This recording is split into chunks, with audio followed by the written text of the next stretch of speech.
Hey everyone, today we're going to be looking at the secondhand market, and we are talking with probably one of the world's foremost experts. And they built a niche, for a living for themselves, a business for themselves in a space that you just don't hear everyone talking about. And they've built a skill set, which now they are teaching others, and it has afforded them an amazing lifestyle, and for their students, an amazing lifestyle as well. And we are getting the opportunity to speak with Rob and Melissa Steffensen, the Flea Market Flippers. They built a six-figure business learning how to use arbitrage, not at FBA, not just going to Walmart and trying to scan to see what the difference was on Amazon, but actually finding items that other people didn't realize there was value there, and then scaling that to an unbelievable level. Today, they're coming on the show. They're going to share with us kind of the tactics, the secrets, the skill they built, and now what they're teaching others. So to help me with this, I have my co-host Brad here with me today. How you doing, buddy?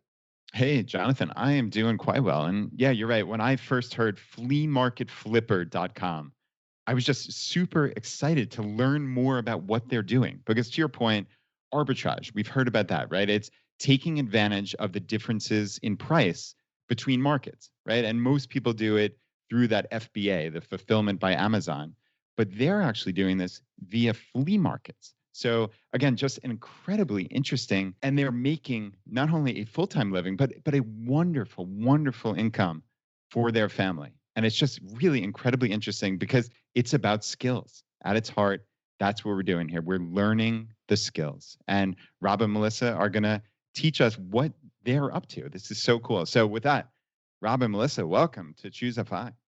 Thank you guys so much for having us. Thank you. We're happy to be here. Well, we're excited that you're here. And I think we're actually all of us, Brad and I, but our audience, we're going to learn a lot from this conversation. And Rob, I think it's going to start with you because when you and Melissa were dating, I don't even think she knew what you did. Like, let's talk a little bit about that. Melissa, college degree. Rob, you got this awesome skill set that you're continuing to get better at. What does that conversation look like? Yeah, it's more of Melissa coming into the relationship and trying to explain to her mom what exactly I did for a living. And yeah, I really like this guy. I don't really know what he does, but I mean, so. He spends a lot of time at flea markets, though. I know that. So the flea market flipper, I mean, clearly I love the branding. I can't remember the last time I actually went to a flea market. Brad, do we have flea markets here in Richmond? Are they here? I don't think so. I've never seen one. I suspect there are, but I've never seen one. I know there were back in Long Island where I'm from originally, but yeah, I don't know about Richmond. All right. Well, we can start there, but actually I want everybody to hear the skill set that we're talking today is how to identify and capitalize on arbitrage, how to buy low and sell high for significant profit. But we're going to talk about it first through the lens of flea market flipper. Rob, how did you stumble onto this, and where do you even begin? Are you an 8-year-old kid going with your parents and just notice something? Like, just talk us a little bit through what that looked like for you. yeah, for sure. I come from a bigger family. I have 6 older sisters. I'm the youngest and only boy. My parents went to yard sales growing up. They took us to yard sales over the weekends, and we'd find cool stuff. My parents did this to a smaller scale the whole time I was growing up. They would buy commercial stuff from yard sales, and then they bring it home and sell it in the classified section. Taking it from a smaller market, you're only reaching so many people at a yard sale through a weekend, and then you bring it back and throw it into a larger audience, the classified section, that gets a larger audience that they're able to sell stuff to. So I was modeled it as a kid, and I did it. Growing up, I had side jobs, I did other jobs, and I always did this on the side, never realizing the full potential of what kind of my parents instilled in me from a young age. So yeah, that's kind of how I got into it. And then well, eBay started when you were around 16, yeah, and that was a way bigger market to get into. So the epiphany that I guess we'll kind of start to get into is for your parents and for past generations, it was buy local, sell local. And for you, it's buy local and scale. The whole world is your market. Yes, and it really goes to numbers. Even like we do flea markets. That's probably where our main game was, where we got a lot of deals originally when we started this. Now there's so many apps out there that you can buy used stuff from people getting rid of it, and then you can take it from a lower market, which in our area you're dealing with anywhere from 40 to 60,000 people using a single app. because it's locally, it's in that local market of the town or the city that you're in, and then we buy it there low, and then we throw it onto eBay and sell it to a lot larger audience, a huge audience that are looking for that item, so we can ask more money for it in a larger audience. You have how many registered users? Yeah, eBay, 181 million registered users on eBay.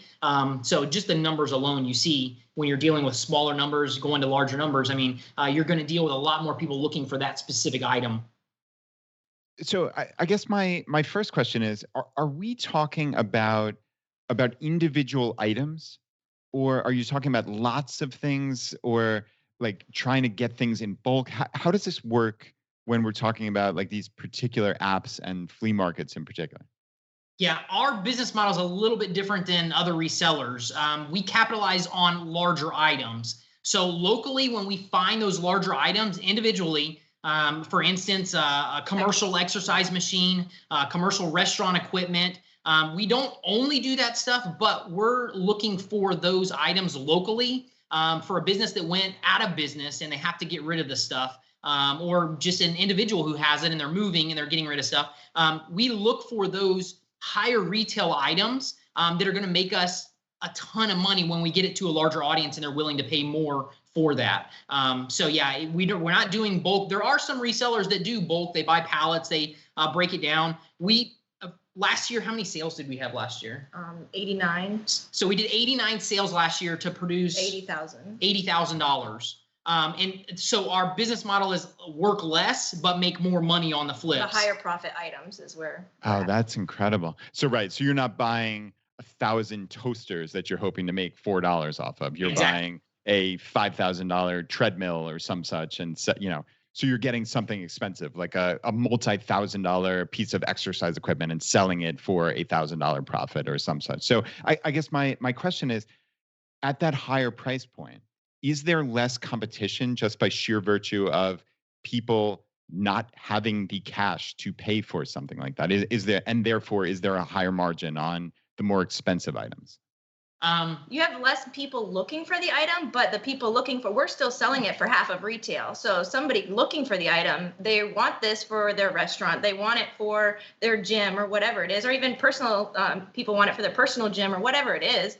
But we're still half of retail, so it's still a great deal. Yeah, I'll give you an instance. I just shipped out a range last night, and this wasn't a commercial one. It was a kitchen, but it was a 40-inch range. So it's a little bit bigger than normal. The retail on it was about $4,500.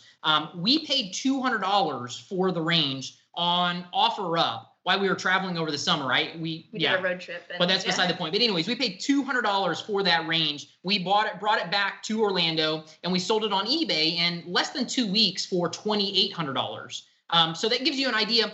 The local markets, you only have so many people looking for that exact item. When you throw it to a large audience, there's just a lot more people that are willing to pay the money, and they're looking for that specific item.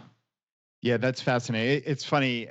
I think we're always trying to find reasons that, that can't work for me, right? And I'm even finding myself saying that, like, before you're explaining this, I'm thinking, a range, or a huge treadmill. I wonder what the shipping is on that. And, that could never work for me. Or, I have a 2003 Honda Civic and it doesn't have a big enough trunk. Yeah, strap the range on top. But when we're talking about a $200 item that you're selling for $28, even if it's multiple hundreds of dollars to ship the thing, there's still an enormous profit. So I guess ultimately that's the game here, right? It's just find these things where there's just massive profit built in.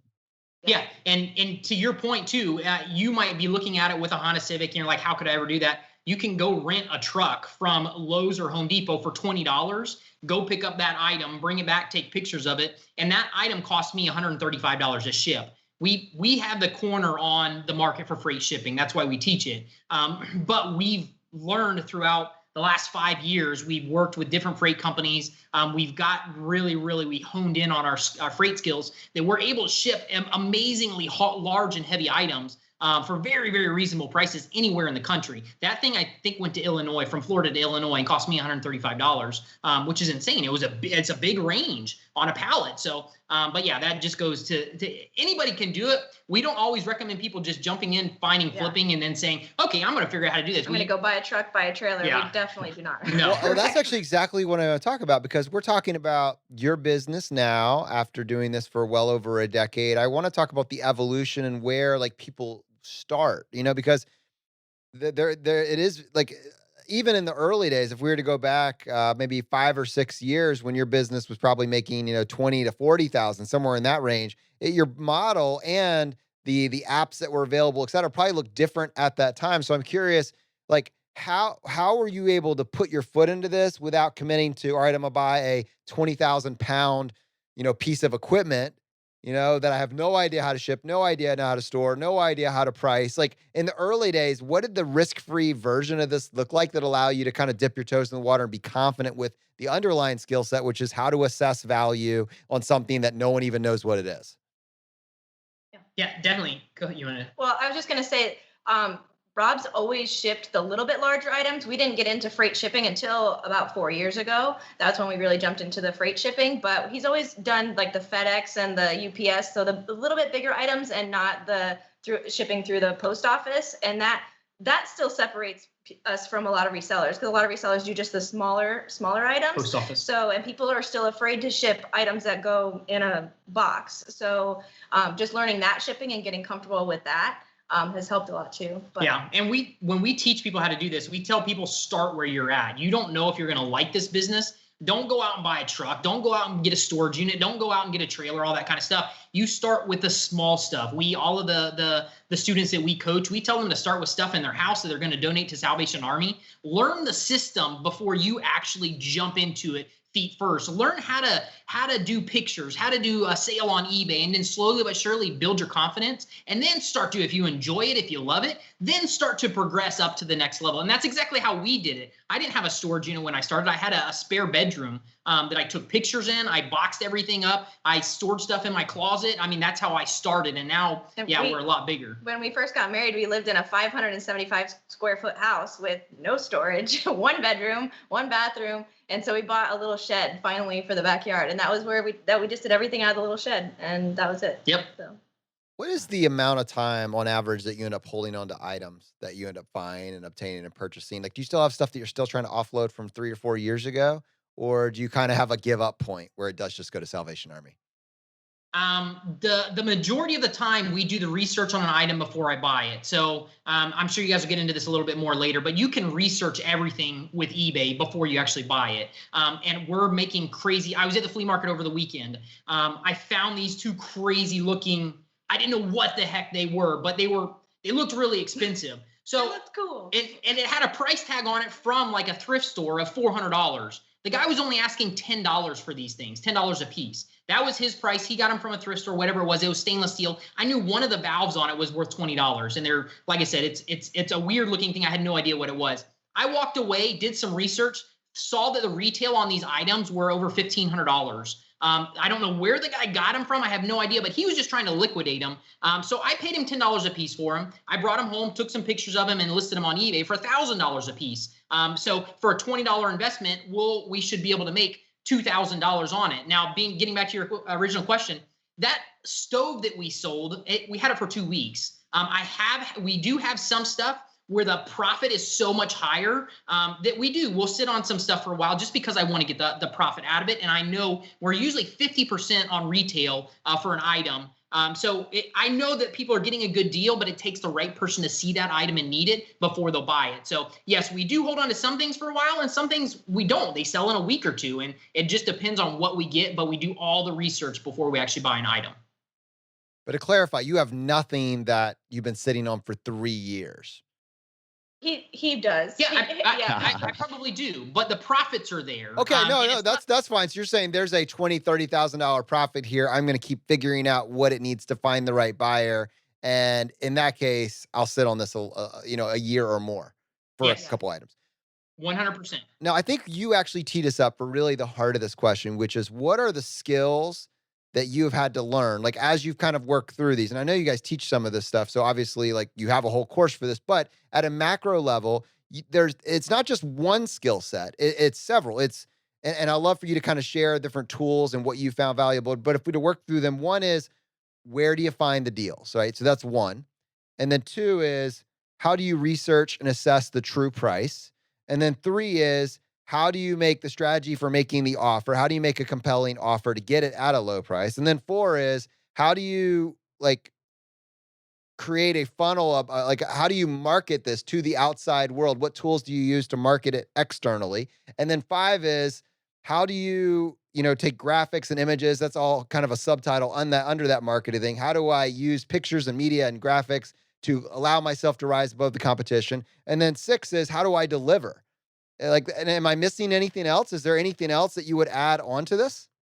I think it's a lot simpler than you're making it sound, and that's the crazy part. It's a really simple business, and like anybody can do it. Yeah. So I mean, he has some skill. You have skills. Yeah. I'll reserve this for the master class one day. I don't know. It's just 6 bullet points. I didn't think it was too bad, but that's great. Break it down. Show me how easy it is.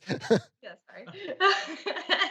But it can be both, right? It can be both simple, right, and it be that complete list of skills, right, that Jonathan. So like, I know you're being self-deprecating, but Jonathan's right. Like those are discrete skills that most people do not have. So, obviously pat yourself on the back a little bit because those are all skills that you had to learn at some point. Like right now, it probably does seem simple. And I suspect after someone got into it, it is pretty simple. But like each of those things, like that, those are important skills that are then transferable potentially to other businesses, right? Like how do you market? Coming up with strategies for making offers. Like these are incredible things. So yeah, I mean, Jonathan, do you want to? Yeah, thank you, Brad. I realize now after you say that this was them being self-deprecating about their own skills. They have an incredible talent stack here. They just take it for granted how it's just all come together, but they've probably worked on these over a period of a decade and it's become intuitive. But in the outside world, trying to figure it out, these are the pieces that have to all come together to be able to pull off not just a $10,000 a year side hustle, but a $100,000 a year business. You're very good at all of these and you do them so quickly that it's just reflex. It's just whatever. So yeah, let's start with, let's say there's 6 items that we want to cover. The where do you find your deals? And where do you recommend now that people in 2020, and the world's changing very, very quick, where should they be spending their times? Is this going to Walmart and looking for, the clearance items? Yeah, we definitely don't spend time going to retail stores and finding clearance items. That's just, a lot of people do, but that's just not our business model. And finding items is like his absolute favorite thing to do. Like he feels wired to do it, right? Yeah. So you talk about it. No, definitely. I mean, the tools that we use back when we started doing this, I got almost everything I bought almost everything from the flea market. Our flea market is a hodgepodge of people who go throughout the week to storage auctions. Now they buy stuff from storage auctions in bulk. They bring it to the flea market and they sell it piece by piece.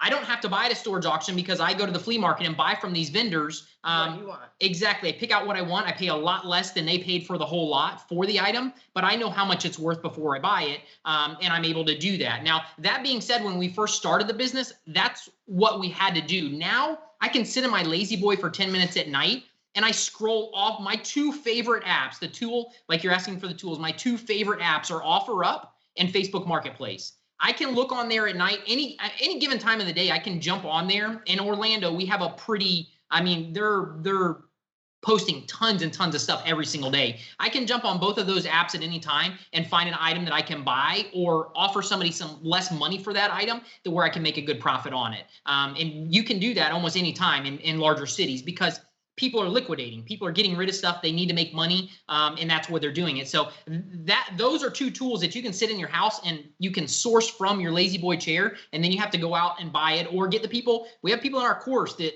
get individuals to bring it to their house and deliver it to them to where they can take pictures of it and then resell it.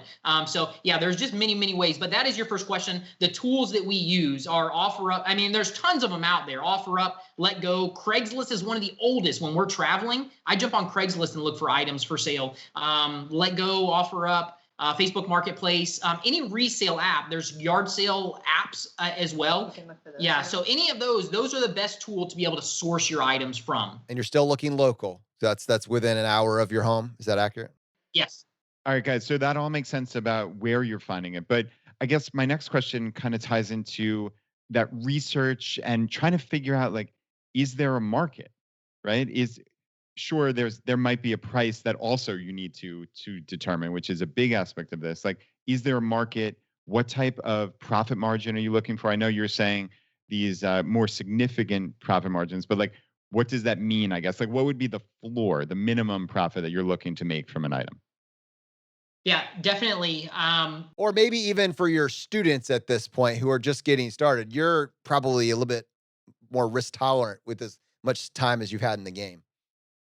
Yeah, and definitely the cool thing about this is back in the day when I started this, Way more risk. it was a gamble. You were gambling with an item when you found it at a thrift store, when you found it at the flea market. You were gambling that, hey, that might be worth more money. It looks like it's expensive. So I'm going to buy it and take the risk on it. And then I'm going to get it home and I'll do the research. But now with our smartphones, you jump onto eBay. eBay has some amazing tools. You can jump onto eBay and check everything for the last 30 to 60 days that has sold. So you can Not do what it's listed for, what it's sold for. exactly. That's It's the same- huge, right? Because you're determining, is there actually demand? Not just, are there a lot of these for sale at Right. X price? Like, have these actually sold? Is there demand? Yes. Yes, and that's the cool part. I mean, it's similar to MLS. It's similar to the housing market. You can ask whatever you want for a house, but until the houses that are comparable have sold for that, that's your market. I mean, that's where you're going to be able to get the money. Now we do the same thing. I go on and find, and if I can't always find, because we like doing odd stuff that has a high markup on it, but the people don't know how to sell it. While we were away, this quick side note, while we were away on our trip over the summer, we did a long trip. I found a bus wash, which is insane, but I found it in a local town that was listed on Facebook Marketplace. We paid $500 for that, and I have it listed right now for $15,000 on eBay. The retail on it is $24,000, and it only has 3 hours on it, so it's like brand spanking new. But those are the kind of deals that we're looking for. But I couldn't find that bus wash. Well, I found one that was similar on eBay that had sold for $10,000, but in a lot worse condition. But then I went and I found the retail online. You go on to Google and you do that research. If you can't find it in eBay, you try to find out what retail is, and then a good rule of thumb. Rule of thumb is 50%, depending on condition. Remember, condition's everything. If it's in good condition, 50% off a retail is typically what you can get for an item, when you're reselling it. So that's how you price it. But I'm just curious, you have this rough idea, but the market's going to tell you whether you got it right or wrong. What's your strategy for making sure you don't screw that up? Like, for instance, hey, I'm going to do an auction. I hope someone pays more than $5 for it. Maybe if I start low, it'll work. Walk us through the actual pricing strategy. And then if you do price it wrong, how you recover from that. Yeah, we don't really do a lot of auctions anymore. We used to do a lot more, and we'd start them on a Thursday night, run them 10 days till they go out for 2 weekends, and then they go out on a Sunday when everybody's kind of home at their computer. But we do very few auctions now. So everything's buy it now. So it doesn't matter when you list it, we list it for the price that we want, but we're willing to go a little bit less usually. Yeah. So we'll we don't accept offers, but sometimes he'll get an offer. Yeah. So. And eBay's trying to get as close. I mean, people who don't know the arena, eBay's trying to get as close as they can to Amazon. When somebody wants something, they jump on Amazon, you buy it, you pay for it, it shows up at your door in the next couple of days. So eBay, auctions don't let you do that. So buy it now is a little bit more favorable now. Using the steps of, hey, this is what it has sold for in the past. You can see what the item has sold for in the past. Multiple times, you have a pretty good idea on pricing. If you want to sell the item quick, you price it a little bit below of whatever it has sold for in the past. And the next person who sees that item and needs it, they're going to jump right onto it. They'll buy it. And that's the best way to price your items. If you have great feedback, also comes into a huge play. You have to build up your feedback so people can understand that you're a legit seller, that you have good feedback on items that, for us, we have items that we've sold for up to $25,000 that we get good feedback on. And that's not every day, but the majority of our items, anywhere from $500 to $7,000, $10,000, and we get good feedback on those items. So when the next person sees something they want from us, they can go and look at our feedback and they can see, hey, yeah, this is legit. This guy's legit. He's not a scammer. So I'm going to buy from him. Yeah, that's cool. And I guess the next thing on Jonathan's list here was how to market this. So it sounds like eBay is your preferred option. I guess, are there others that you consider for certain items, or is it eBay exclusively? And I guess kind of tied into that would be, what type of fees does eBay take? Like, are they competitive? Is it, I assume that's probably one of, if not your biggest costs based on what you're saying you source a lot of these items for. So is it exclusively eBay? And talk about the fees if you don't mind. Yeah, we sell about 85% of our items on eBay and the rest pretty much through Facebook Marketplace. So locally, we usually cross post them. We've tried to sell a little bit on Mercari here and there and a couple other apps, but eBay is always the winner. So it has stayed consistent. And we want to, still know the new up and coming apps, but it's still always been eBay reaching the most people. And I guess people maybe trust it more for some certain items if we're selling the higher dollar items. But yeah, the fees are totally worth it for the reach that we get. So I don't know if you want to elaborate on that. eBay fees, they're just now changing. They switched out. If you guys have known eBay, they've partnered with PayPal. They're phasing PayPal out by the end of this year, and they're doing their own processing fee, or their processing. So it's called eBay Managed Payments. Managed Payments. So they're switching over to that. We actually just switched over to it 2 weeks ago. And yeah, their fees are roughly, when it was PayPal, you paid 13%. PayPal charged you roughly 3% for the transaction, for the processing fee, and then eBay always got their 10% on top of it. So, but when you look at the amount of money that you can make on eBay, that 13%, the markup that you can ask to a larger audience, it's well worth it to pay that type of fee to be able to sell it to that larger audience. Well, and to Brad's points, you got the fees there, but actually the marketing and the marketing, to my mind, comes to it's three things. It's graphics, so pictures. It's actually your presentation, how you're organizing things, and it's your copy. And I'm just curious, you have an item that you don't even know what it is until after research. Is that you're going to the retail site and grabbing some of that copy and pulling it over? Are you really good at copy? Is there an art form here that's blending the two? Is there a process that makes that faster? I mean, is that some of the secret sauce, is our ability to present better than all the other listings where they just mailed it in?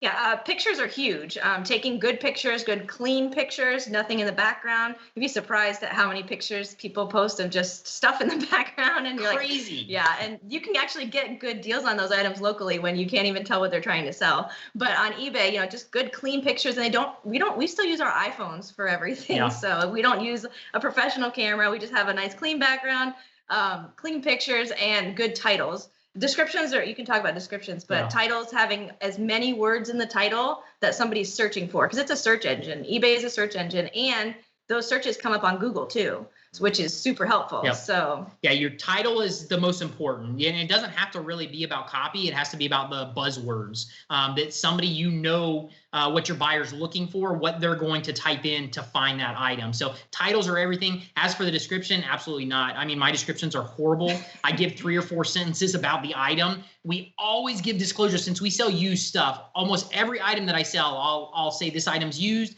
Please expect normal wear, scratches, scuffs, scrapes. I want to under promise and over deliver on my item. So I want people to have realistic expectations when they get the item. That's the other thing that you have to remember when you're selling online, not in person. They're only going by your pictures. So if they're thinking that thing, and pictures can always look way better than what it does in person. So if they're thinking that thing is in amazing condition and they get it and it's not, yeah, you're going to get negative feedback and you're going to have some problems with the buyer. So that's something that I learned years and years ago. The hard way. Yeah, by promising, over promising, and under delivering, we've learned not to do that anymore. So we're always doing that. But as for copy, no, it doesn't have to be crazy. People can see the pictures. eBay allows you 12 pictures. We tell people use all those 12 pictures so people can have a good idea of what they're buying. Awesome. Do you find that on a lot of these higher price items, like, do people reach out to you and send you a message via eBay, or is it just, hey, they've got 12 pictures, the proof is in the pudding, they can see it and they just buy? Yeah, that's cool. One of our secret sauces is since we do freight shipping, like on this oven that we just sold for $2,800, I do free shipping on that. I knew anywhere in the US I can ship that for roughly $200, give or take $20. So I knew that was it. So I built in my shipping into the price.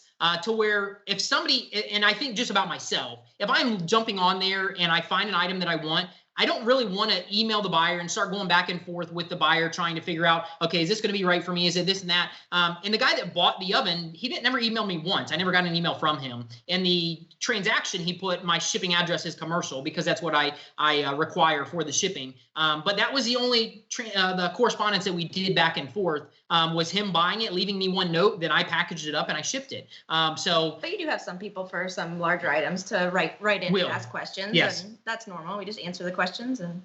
But that's we like to do free shipping, and that just expedites the whole process. Not everybody does that, but we try to do that just because if you do have somebody who's ready to buy, they'll buy it quicker with the free shipping. But yeah. So guys, we have a lot of mutual acquaintances, and we actually got a chance to talk to you at Fincon in Orlando. And that's kind of this conversation is overdue, but it's a direct result of us being introduced there. And we knew we wanted to have this episode. Having said that, you guys have created something awesome. It's beautiful. It's fun. Everybody can watch it from the outside. And I think all of us recognize what you two have built for yourself is kind of like a board game. Like, it's fun. It's something you're doing together. It's allowed you to build a lifestyle together that I can't imagine either of you at any point, regardless of your finances, actually walking away from. I'm just curious, we have a financial independence show. Is that language that you guys use internally? Is that a goal for you? I mean, what is your own perception of what you've been able to build? Yeah, we love being a part of the Fincon community, and it's actually helped us to really be more, analytical with everything, because I feel like you're definitely a free spirit. He's definitely a free spirit. I'm more the analytical one. But we feel like we're already retired. Like we love what we do, and we wouldn't really change anything. No, even if we hit that FI number tomorrow, like we probably wouldn't change anything, except for I would probably sleep more a little bit more.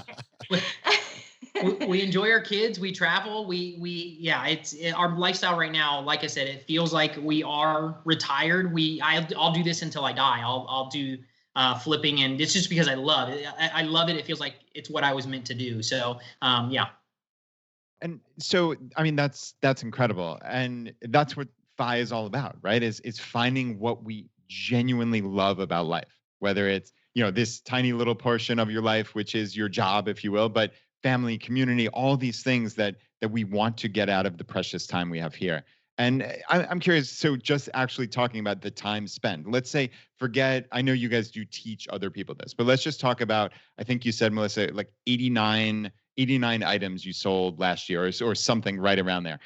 How much time would that take up? Just in and of itself, you did nothing else. It's just, hey, we want to make about $80,000 in profit for a year. We're going to sell about 80 or 90 items. Like, do you have any estimate of what that would take in a given calendar year? He really is the primary flipper. I do more of our work on our blog and stuff. So that's about 20 to 25 hours in a week. I'm the bronze, she's the brains. You make a great pair. What happens when you guys, like, this is a board game and you guys have, like, even though we said the model is buy local, sell at scale, sell to the globe. What happens when you take a trip? What happens when you go on vacation? What happens with the business then? I have trouble imagining you leaving it behind when what's probably going through your mind is, think of all these deals that are probably everywhere and we're finally getting to see them. Like, what happens? Traveling is one of our favorite things to do, for sure. We do a lot of road trips. So. Yeah, and we have an enclosed trailer that we love to pull with us. Our goal on a trip, and we just did a trip over the summer. We did a 30-day road trip throughout the U.S. We visited state parks. We saw some family in other states. But our goal is to be able to pay for the trip by flipping while we're on the road. So we're able to buy stuff in those other markets all around the U.S., bring them back, sell them, and make our money on it. So, we had an amazing 30-day trip where we were able to bring back 8 items. 8 items for a total of $24,000 in inventory. And we spent $1,400 on the inventory, and it'll make us it'll sell for about $26,000. So. Yeah. Did they go inside the van? Did they get shipped back to you? Like, what did that look like? We brought our trailer, so we had our enclosed trailer with us. So we go everywhere with that thing. Yeah, it makes us money. And just for argument's sake, so if you wanted to just be on the road, could you theoretically, with the shipping that you have figured out, can you just sell from the road? Like, do you need to be in Orlando, or could you sell from somewhere in Illinois or somewhere in California?